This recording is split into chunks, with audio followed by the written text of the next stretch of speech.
Henri Leclerc, l'enfance décide, écrivait Jean-Paul Sartre dans Les Mots. Qu'a donc décidé votre enfance?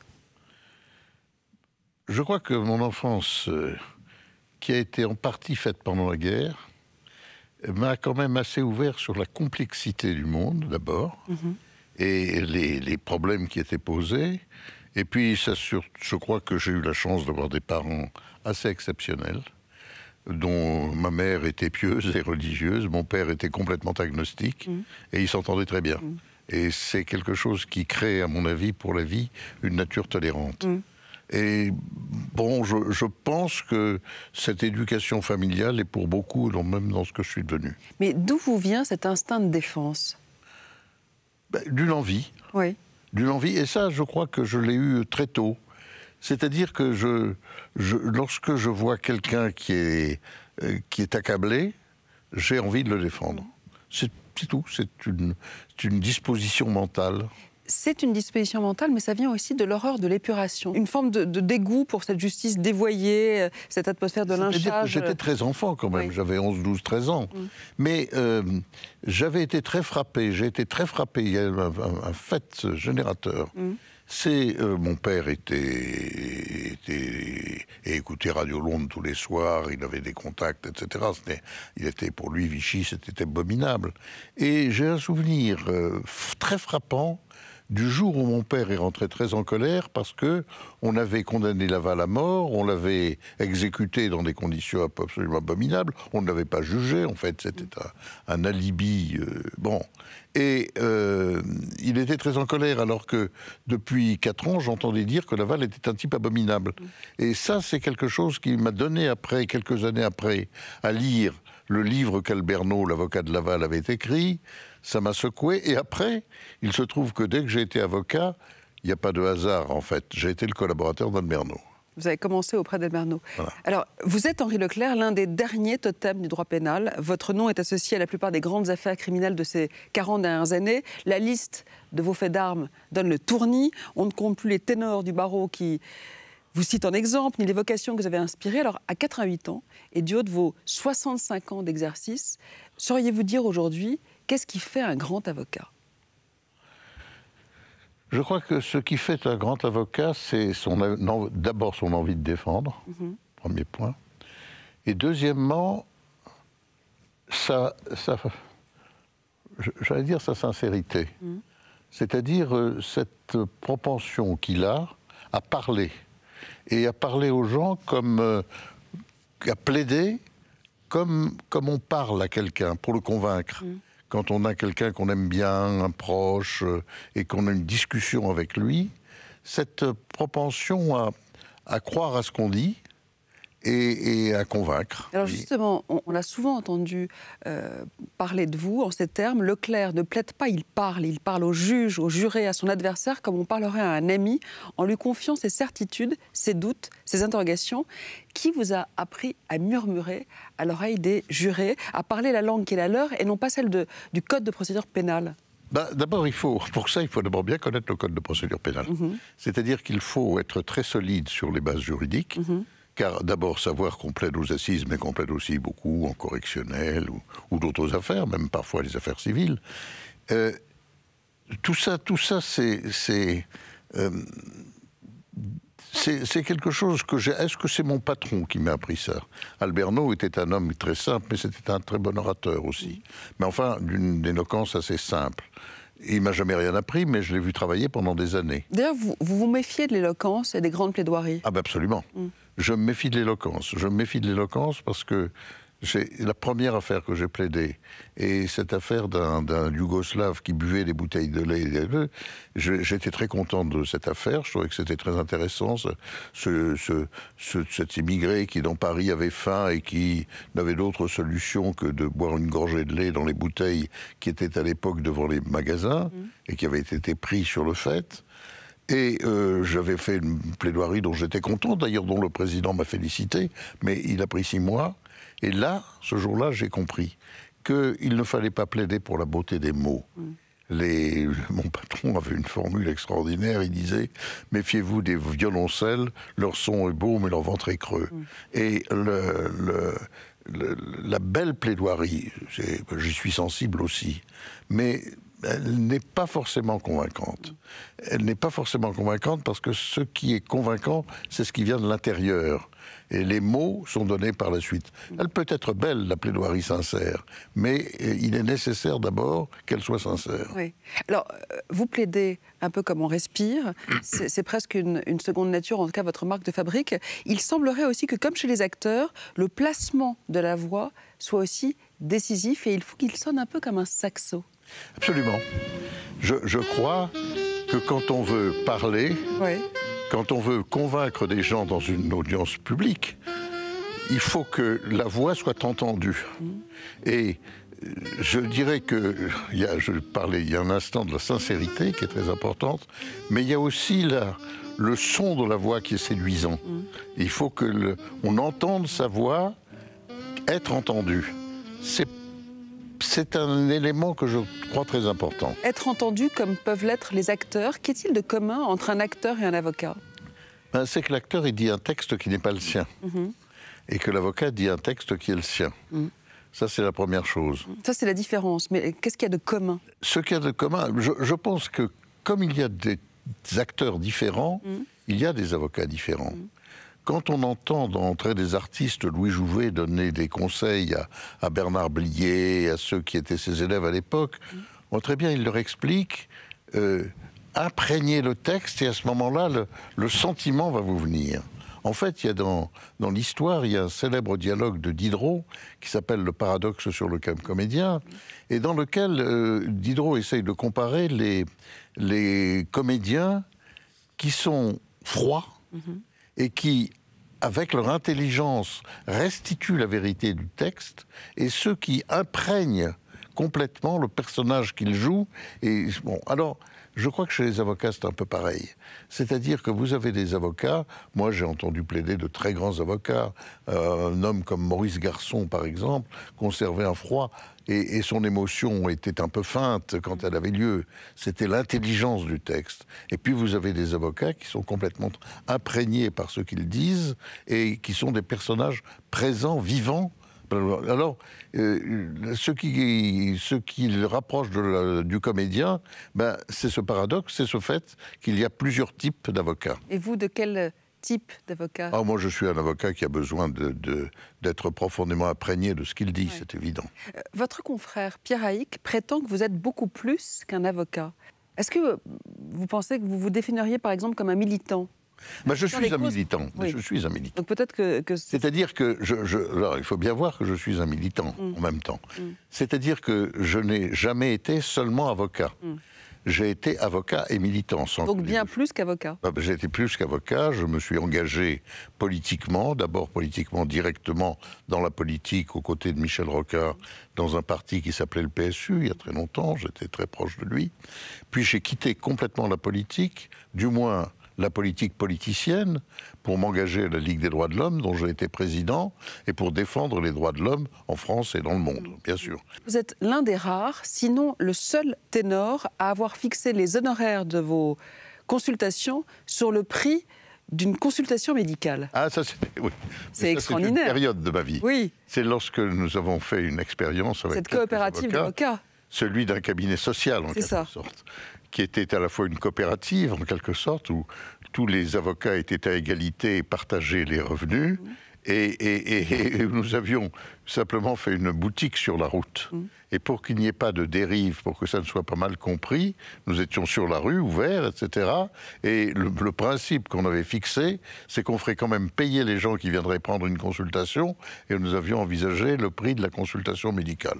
C'est une expérience qui a duré 20 ans quand même. Oui. Voilà. Est-ce que vous regrettez cette époque ? Non. Est-ce que vous avez la nostalgie de cette époque ? Non, je n'ai pas la nostalgie. C'est un combat qui a été mené pendant 20 ans, et puis qui a plus ou moins échoué, c'est-à-dire qui a réussi 20 ans, c'est pas mal, et puis à la fin, on s'est trouvé avec des difficultés, vous savez, les gens changent, mais je ne regrette pas cette expérience. Non, regret au sens nostalgique de cette... Attendez, bien entendu, oui. D'abord, on est toujours nostalgique de ce qu'on fait quand on a moins de 40 ans, et ensuite, c'est la première nostalgie, c'est-à-dire la nostalgie de la jeunesse ou de la seconde jeunesse, je dirais. Parce que vous... Mais c'est aussi l'envie d'avoir tenté quelque chose pour changer un peu la justice en partant de ce qu'étaient les avocats. Oui. Je l'ai tenté, oui. Je l'ai en partie réussi. Il y a beaucoup de jeunes avocats qui aujourd'hui sont sur ce genre de comportement. Henri Leclerc, il paraît que vous êtes arrivé de chanter pendant les audiences. Écoutez ça. Ça n'empêche pas Nicolas que la commune n'est pas morte. Tout ça n'empêche pas Nicolas que la commune n'est pas morte. C'était la fin de votre plaidoirie pour la famille du militant Pierre Auvernais. Vous étiez nombreux à fredonner en salle d'audience ou à donner de la voix pour un ténor, c'est le service minimum? Non, il faut que ça vienne. Oui. C'est-à-dire que ce n'est pas une méthode habituelle. Oui. Mais je me souviens très bien de cette affaire qui était très émouvante par certains côtés. Et c'est vrai qu'à la fin, quand j'évoquais ce qu'avait été le combat échoué de tous ces gens qui, avec Pierre Auvernais, avaient voulu faire la révolution, je pensais qu'on avait... vous voyez, c'est le propre de la plaidoirie improvisée. C'est-à-dire que la pensée tire un peu la parole. Et je pensais à Pierre Auvernais, je l'évoquais en fin de plaidoirie, qu'on avait enterré au cimetière du Père-Lachaise, au mur des Fédérés, là où étaient les derniers morts de la commune. Et brusquement, j'ai pensé à cette chanson qui évoquait effectivement la commune n'est pas morte. Et j'ai terminé en fredonnant cette chanson, tout ça n'empêche pas Nicolas que la commune n'est pas morte, et j'ai terminé par les premiers couplets du temps des cerises. Bon, alors, est-ce que c'était un artifice?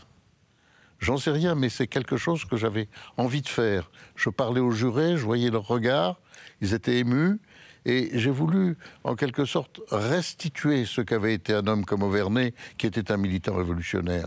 Et j'ai trouvé abattu par un vigile de renom. La chanson. Oui. Je crois que c'est la seule fois où j'ai chanté. Vous improvisiez, tout était écrit à la virgule près? J'ai évolué dans la vie. Au début, évidemment, j'avais des notes assez précises. Puis après, j'avais surtout un classement des pièces dont je pourrais avoir besoin. Et à la fin, même ces pièces, je les citais de mémoire. Et si vous voulez, le fait de lire une pièce, c'était simplement pour bien montrer que c'était vrai. Bon, et après, je m'apercevais que quand je disais « il y a cette pièce », on me croyait. Et donc, là, je me suis mis de plus en plus à improviser totalement. Alors, vous improvisiez, mais vous aviez un ange. Parlez-moi de cet ange qui vous a soufflé tout au long de vos 65 ans de plaidoirie, vos mots. Ben, vous savez, je le raconte, c'est quand j'étais étudiant, je menais des combats politico-syndicaux et j'avais pour adversaire principal à la faculté de droit Jean-Marie Le Pen. Et je me souviens très bien qu'alors que j'avais 18 ans, on m'avait demandé de faire un discours offensif. Et je me suis rendu compte, j'avais préparé, et je me suis rendu compte que brusquement, il y a quelque chose qui se passait. C'est-à-dire que les mots entraient dans la pensée, j'avançais et que je parlais à des gens et que je me rendais très bien compte que s'ils avaient une émotion, il fallait pousser cette émotion. S'ils avaient envie de rire, il fallait pousser ce rire. Et c'est là que j'ai dit, c'est un ange qui arrive quand je plaide. Pour que ça vienne de l'intérieur, faut-il être convaincu de l'innocence de son client pour bien le défendre? Je crois qu'il faut en être convaincu. Alors, est-ce que on l'est vraiment? Alors, je crois qu'on l'est vraiment. Je sais qu'un jour, on me le racontait, on me racontait une de mes anciens collaborateurs.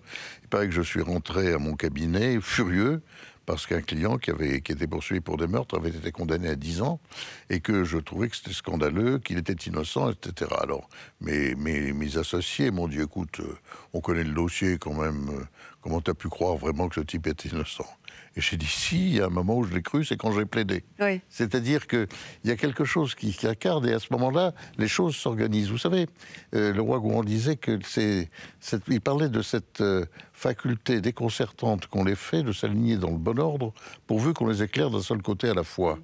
Et quand on a commencé à éclairer les faits d'une certaine façon, ils s'organisent. Ils s'organisent et il y a une espèce de conviction qui vient. Oui. Est-ce que cette conviction qui permet cette sincérité?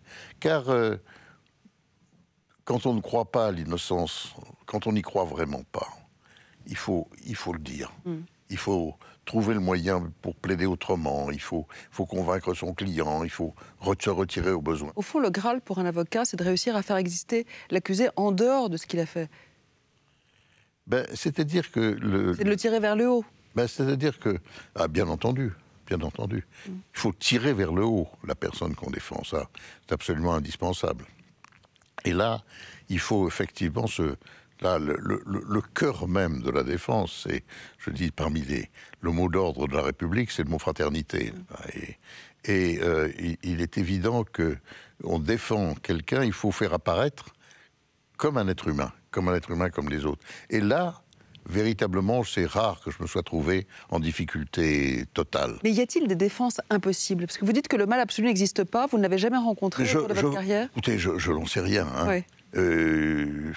Le mal absolu, j'ai rencontré des cas très difficiles. Mais je me suis souvent aperçu que dans la parole, dans le dialogue qu'on pouvait avoir avec une personne, on s'apercevait qu'il était un autre. Alors, bien sûr, les chemins de la délinquance, les raisons, la passion, enfin, tout ce qui peut amener les actes violents, bon... Tout cela, on le découvre au fur et à mesure. Et moi, je crois que... Au fond, il faut avoir envie de défendre quelqu'un. Un individu dans un procès, il est tellement isolé, tellement accablé, il y a tellement de choses que moi j'ai envie. J'ai envie de dire non, c'est pas tout à fait aussi simple. Par exemple, défendre un violeur d'enfant. Défendre un violeur d'enfant, c'est très difficile. C'est très difficile parce que lorsque j'en ai défendu, j'en ai pas, c'est pas beaucoup. Mais le problème, c'est que, en général, celui qui est accusé nie les faits. Bon. Donc, à ce moment-là, on se trouve en face d'une situation, mais après tout, c'est pas parce que l'enfant l'accuse qu'il est coupable. Mais en même temps, à ce moment-là, l'enfant devient presque un ennemi. Et donc, le procès est très difficile. Alors, quand c'est un violeur d'enfant qui avoue, c'est pas facile non plus, parce que les gens disent, et en plus, ils s'en vantent, quoi, en gros. Donc, c'est une des défenses les plus difficiles qui soit. Henri Leclerc, on plaide toujours pour le droit, jamais pour la morale, même si un verdict ou un non-lieu est moralement injuste? Mais si je suis pour la morale, vous savez, la morale, vous demandez pour la morale, mais le droit, je me refuse de trouver une distinction entre le droit et la morale. Voilà, je pense qu'il n'y a pas de droit qui ne soit pas moral. Mais il est évident qu'il peut y avoir des décisions qui sont injustes, et des décisions de condamnation, et même peut-être des décisions d'acquittement. Oui, mais parce que pour certains avocats, qu'un client soit innocent ou coupable, ce n'est pas la question. Ce qui prime, c'est le respect du droit et non la recherche de la vérité. C'est ça. C'est en particulier ce que développait beaucoup Thierry Lévy, c'est-à-dire ce qui compte, c'est le droit, c'est les procédures, etc. Donc pas la morale? Non, et pas la morale. Moi, personnellement, je me refuse à distinguer vraiment les deux. Et je crois que ce qui est juste, ce n'est pas seulement le respect du droit. Quand vous voyez que des peines considérables, qu'une personne peut être condamnée à la fois à la perpétuité, et avant c'était même la peine de mort, ou à 2 ans de prison, vous vous rendez bien compte qu'il y a un espace considérable. Où est la part du juste? La part du juste, est-ce que c'est la part du droit? C'est la proportion. Mais comment on évalue la proportion d'une peine par rapport à un fait? Tout ça est très compliqué. Alors justement, diriez-vous que la justice des hommes fabrique parfois une iniquité plus grande que celle qu'elle entend réparer? Je crois, évidemment. Je crois effectivement que la justice des hommes peut déraper. Et que c'est ce qui existe de pire. Le pire étant bien entendu que la justice condamne un innocent. Ça, c'est quand même... Et condamner un innocent, c'est faire une entorse au principe... Normalement, l'intime conviction devrait protéger. C'est-à-dire que la conscience, la raison, qui sont au cœur de l'intime conviction, devraient protéger le fait de condamner un innocent. Mais en fait, ça, c'est pas vrai. La justice est une institution qui a des dérapages, et Nous sommes là pour essayer d'éviter au maximum que ça se passe. Il vous est arrivé maintes et maintes fois de plaider vent de face, autrement dit, contre l'opinion publique, aux côtés de Richard Roman ou de DSK, mais aussi du côté des parties civiles dans l'affaire Omar Haddad. Oui. On plaide de la même manière quand on est du côté de l'accusé et du côté de la victime ou du côté... Je dirais qu'il y a une différence considérable. Quand on plaide pour l'accusé, il suffit du doute. Il suffit du doute. Quand on plaide pour la victime, on a une espèce d'obligation morale de la conviction. Vous restez convaincu de la culpabilité d'Omar Haddad? Ah bah oui, ça je l'ai écrit et j'ai dit pourquoi. Oui. J'en suis convaincu. Mais si un jour on me démontre que j'ai fait une erreur, je le regretterai. Vous avez littéralement failli être lynché quand vous défendiez Richard Roman. Oui. Regardez ces images, cette reconstitution à la mode du Caire restera l'un des souvenirs les plus cuisants de votre carrière.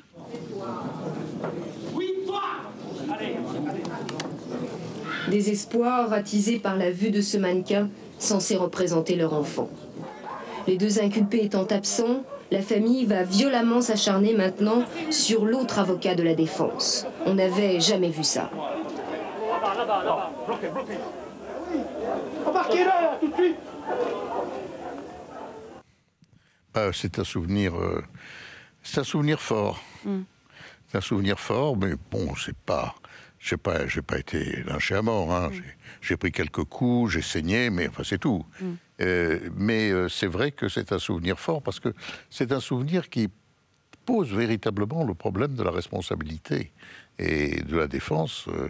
Et bien entendu, ce n'est pas ça qui m'a retenu complètement. Et je rappelle que Richard Roman a été acquitté après. Absolument. Et il a été acquitté pas seulement par un espèce d'accident de procédure, comme ça arrive, mais je dirais que l'ensemble de ceux qui assistaient au procès étaient convaincus de son innocence. Alors aujourd'hui, le lynchage s'est déplacé sur les réseaux sociaux. Les structures mentales ont changé. Ce qui était acceptable hier ne l'est plus aujourd'hui, qu'il s'agisse du sexisme ordinaire ou des violences sexuelles, plus encore après MeToo. Faut-il s'en réjouir ou s'inquiéter du point de vue stricto sensu du droit? Non, on ne peut pas sacrifier le droit. C'est-à-dire que nous sommes en face d'un problème. Nous sommes en face d'un problème, c'est qu'il existe un jugement de l'opinion publique. Et ce jugement de l'opinion publique, il démarre avec des éléments qui ne sont pas des preuves. Bien sûr, il y a des accusations, mais toute accusation n'est pas une preuve en elle-même. Certes, dans la plupart des cas, ces accusations sont réelles, mais elles ne sont pas forcément des preuves. Or, cette espèce de certitude de l'opinion publique qui condamne un homme, surtout pour des faits comme ça, au pilori, c'est-à-dire qu'il est exclu, il devient hors-circuit, alors qu'il n'a pas été jugé, c'est quelque chose d'extrêmement pénible et, à mon avis, qui pose un véritable problème. Car seule la justice peut avoir les éléments suffisants, contradictoires, le débat oral, l'analyse complète des faits, l'accusation, la défense, pour en tirer un bilan et dire effectivement quelle est la vérité publique. Oui, pourtant, de plus en plus de personnalités préfèrent témoigner par écrit ou par voie de presse plutôt que de porter plainte. Comprenez-vous qu'Adèle Haenel, Vanessa Springora ou encore Camille Kouchner, pour ne citer qu'elle, aient choisi cette voie plutôt que de pousser la porte d'un commissariat? Mais je le comprends très bien. Oui. Je comprends très bien qu'effectivement, cela soit plus efficace. Et que ce dont ont envie la plupart des victimes, ou des proches des victimes qui témoignent, c'est que le fait soit reconnu, c'est qu'il soit reconnu comme victime. Et la voie médiatique est plus rapide que la voie judiciaire. La voie judiciaire a un gros défaut, c'est qu'elle démarre dans le secret, en principe. Un secret qui est d'ailleurs en permanence violé. Il y a des fuites, il se passe un certain nombre de choses. C'est vrai. Et de quoi est-ce le symptôme? Vous ne pensez pas qu'au fond, c'est aussi le symptôme d'une justice qui est de plus en plus discréditée? C'est le signe que la justice n'est pas le seul élément qui dise le juste. L'opinion publique dit d'une certaine façon le juste, mais l'opinion publique n'a pas de garantie, elle n'a pas les garanties du droit. Et donc c'est vrai qu'on se trouve actuellement dans une situation particulièrement difficile, parce que la transformation du monde sur le sujet des violences faites aux femmes, sur le sujet des viols... C'est un progrès. Est un progrès considérable, ça c'est vrai. Mais en même temps, ce progrès affaiblit l'institution judiciaire et peut détruire des hommes de façon injuste. Oui. Henri Leclerc, vous avez raccroché la robe à 86 ans, après avoir plaidé une dernière fois aux assises en novembre 2020 dans le procès de Julien C., accusé d'avoir voulu immoler sa petite amie. Une plaidoirie historique. Tous vos pairs sont venus y assister.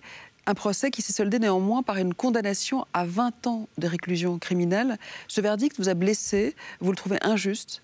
Oui. Oui, profondément, je vis avec ça. Et je suis, personnellement, j'ai été convaincu qu'il y avait dans cette affaire un doute considérable, un doute tel que c'est vrai, j'ai terminé par un échec et il est douloureux. Alors, vous avez... Mais enfin, il est surtout douloureux par mon client. Oui. Vous avez, Henri Leclerc, accompagné beaucoup de mouvements sociaux. Vous êtes battu pour les paysans, les ouvriers, les mineurs, les droits des travailleurs. Quel serait aujourd'hui votre cheval de bataille, si vous aviez à en choisir un? Politiquement, l'écologie, évidemment le climat, les conditions de la survie. Comment nos enfants vont-ils pouvoir vivre? C'est ça qui aujourd'hui m'obséderait le plus. Mais ça ne veut pas dire que j'ai baissé la garde en ce qui concerne les droits de l'homme. Donc vous prendriez la défense du climat? Absolument. Moi, je pense qu'il est absolument indispensable qu'il y ait un effort considérable pour réfléchir à ce que va être demain. Mais il ne peut pas être concevable que aussi demain voit une baisse en ce qui concerne la reconnaissance des droits de l'homme. Donc je pense que les deux sont absolument indispensables et le souci des libertés va avec le souci d'une vie possible et en même temps avec une vie possible et une vie socialement possible. Enfin, voilà. Merci.